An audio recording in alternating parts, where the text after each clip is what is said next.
You have Notion, you have Anki, you have an iPhone, a laptop, 6 highlighters, and the entire internet. You remember nothing. Tibetan monks have a robe and a floor.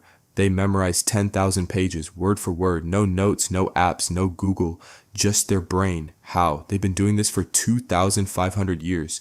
Long before neuroscience existed, they reverse engineered how memory actually works, and what they figured out makes everything you're doing look like a joke. 3 systems, that's all it takes. The same principles elite performers, memory champions, and top medical students use to lock information in permanently. I'm about to show you exactly what they are, and by the end of this, you'll never study the same way again. Chapter 1, the rhythm lock. You read silently, sitting, eyes scanning left to right, quiet room, boring, forgettable. That's how you were taught. That's why you forget everything. Monks don't read, they chant out loud in rhythm, rocking back and forth, the same passage repeated dozens of times in a specific melodic pattern. Sounds primitive, it's not. It's neuroscience before neuroscience had a name. Dr. Annette Shermer at the National University of Singapore proved this. Rhythmic auditory stimulation synchronizes brain waves. When your body moves in rhythm while processing information, your brain enters a state of enhanced encoding. The motor cortex, auditory cortex, and memory systems all fire together. You're not using one part of your brain, you're using 3 simultaneously. Most people sit still and read. 1 channel, monks chant, sway, and breathe in sync. 3 channels, their brain treats the information as a physical experience, not just words on a page, and physical experiences are almost impossible to forget. Think about it, you forgot what you read yesterday, you haven't forgotten how to ride a bike. That's the difference. Monks turn reading into a full body event, you turn it into a nap. But it gets deeper. The rhythm creates chunking automatically. When you chant a passage with a melodic pattern, your brain groups words into phrases, phrases into verses, verses into sections. George Miller's research at Princeton proved your working memory holds about 7 chunks. Monks don't fight this limit, they exploit it. The melody becomes the container. You're trying to memorize a wall of text. They're memorizing a song. Songs stick, walls of text don't. But here's the problem though. Rhythm gets information in. It doesn't keep it there. You can chant all day and still lose it by next week. That's where the second system comes in. Chapter 2, the war room, you study alone, quiet library, headphones in, comfortable, safe, wrong. Monks study by fighting. It's called dialectical debate. Every afternoon in Tibetan monasteries, monks pair up in the courtyard.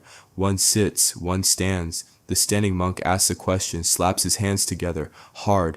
The seated monk must answer instantly. No pausing, no, let me think. You know it or you don't. Get it wrong? The standing monk claps again, louder. The whole courtyard is watching, hundreds of monks debating simultaneously. It looks like chaos. It's the most sophisticated active recall system ever invented. And here's why it works. Robert Bjork at UCLA calls this retrieval practice under desirable difficulty. When you're forced to retrieve information under pressure, with an audience, with consequences, your brain doesn't just recall the information, it reinforces the neural pathway. Every retrieval under stress makes the memory physically stronger. The book Make It Stick confirms this. Students who tested themselves retained 50% more than students who reread. But monks aren't just testing themselves in a quiet room with flashcards. They're doing it publicly, aggressively, with someone literally slapping their hands in their face demanding an answer. The stress isn't a bug, it's the entire system. Your brain has a simple rule. If retrieving this information was hard and the stakes felt real, this must be important. Keep it. If it was easy and nothing happened, probably useless. Delete it. You highlight in a quiet room. Easy. Low stakes. Brain deletes it. Monks get interrogated in front of their peers. Hard. High stakes. Brain locks it in. And there's another layer most people miss. The debate forces you to understand, not just memorize. You can't defend a position you only memorize. The moment someone challenges you, you crumble. You have to actually know why. Monks don't just remember the words, they understand the logic behind every single line. That's why they can recall 10,000 pages. They didn't memorize 10,000 pages. They understood 10,000 pages. Understanding is the cheat code for memory. 2 systems down. Hit subscribe before you forget them. 1 more to go. Here's the thing though, rhythm locks it in. Debate reinforces it. But most people still leak memory over time. Monks solve this too. Chapter 3. The invisible classroom. You study at a desk, same room, same coffee shop every day. Your brain links the information to one location. Leave that location, memory weakens. Walk into the exam room, blank. Psychologists call this context-dependent memory. Godin and Baddeley proved it in 1975. Divers who learned words underwater recalled them 40% better underwater than on land. Your memory is tied to where you learned it. One location means one anchor. Weak monks don't have a classroom. Their entire monastery is the classroom. They chant while walking the courtyard. They debate in the garden. They review while eating. They meditate on teachings before sleep. Every location becomes a memory anchor. The kitchen, the temple, the pathway between buildings. Each physical space holds a different layer of knowledge. This isn't accidental. This is a distributed encoding system. Dr. Stephen Smith at Texas A&M found that studying the same material in multiple environments dramatically improves recall. When information is linked to multiple contexts, your brain builds redundant pathways. One pathway gets blocked, another takes over, you remember anyway.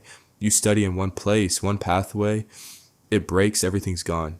Monks study everywhere, dozens of pathways, nearly unbreakable. And here's the part that makes it almost unfair. They combine all three systems simultaneously. They chant rhythmically while walking through the monastery. They debate in different locations every day. They review before sleep in their room, and again at dawn in the temple. Every session uses rhythm, retrieval, and a new environment. Three systems stacked, running in parallel. Your brain gets one weak signal. Theirs gets three strong ones every single day for years. That's not memorization, that's installation. By the way, I put all of this into a one-page system you can print. The rhythm encoding method, the active debate protocol, and the multi-location review schedule. Link in the description, it's free. But here's the thing, you can copy every single method, chant out loud, quiz yourself aggressively, study in different locations, and it will work. These monks aren't superhuman, they don't have bigger brains, they just use theirs correctly. But if you're still scrolling your phone between study sessions, none of this matters. You'll chant for 5 minutes and check Instagram. You'll try to debate yourself and open TikTok instead. The methods work, your discipline doesn't. Most people hear this and nod, then they do absolutely nothing. They know distraction is killing them. They keep scrolling anyway. That's why I made this video breaking down exactly how to rewire your brain for deep focus and kill your addiction to cheap dopamine. Watch it next.